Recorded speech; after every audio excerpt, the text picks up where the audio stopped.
മലയാളത്തിൻ്റെ സ്വന്തം ശ്രീനിവാസനെ അവസാനമായി ഒരു നോക്ക് കാണാൻ മലയാളത്തിൻ്റെ പ്രിയപ്പെട്ട നടന വിസ്മയം, നമ്മുടെ എല്ലാം പ്രിയപ്പെട്ട ഒരുപാട് സിനിമകളിൽ പരസ്പരം അഭിനയിച്ചുകൊണ്ട് മലയാളികളുടെ ഹൃദയത്തിൽ എന്നെന്നും നിലനിൽക്കുന്ന കഥാപാത്രങ്ങളെ തന്നിട്ടുള്ള പിന്നെ ലാലേട്ടൻ അവസാനമായി തൻ്റെ പ്രിയ സുഹൃത്തും തൻ്റെ സ്നേഹിതനും തന്നോടൊപ്പം നിരവധി സിനിമകളിൽ അഗ്രപാളികളിൽ ചരിത്ര മുഹൂർത്തങ്ങൾ രചിച്ച തന്നോടൊപ്പം എന്നും ഉണ്ടായിരുന്ന ശ്രീനിവാസനെ കാണാൻ വേണ്ടി എറണാകുളത്തെ ടൗൺ ഹാളിലേക്ക് വന്നുകൊണ്ടിരിക്കുന്ന കാഴ്ചയാണ് കണ്ടുകൊണ്ടിരിക്കുന്നത്.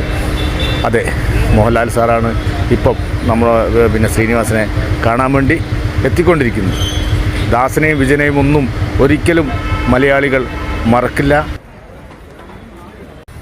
നമ്മുടെ എല്ലാം പ്രിയങ്കരനായ ശ്രീനിവാസൻ ഒരു ഓർമ്മയാവുന്നു. കൊച്ചിയിലെ ടൗൺ ഹാളിൽ അദ്ദേഹത്തെ അല്പസമയത്തിനകം ടൗൺ ഹാളിൽ നിന്നും ഇവിടുന്ന് കൊണ്ടുപോകും. പക്ഷേ ലാലേട്ടൻ ഇവിടെ എത്തിയിട്ടുണ്ട്.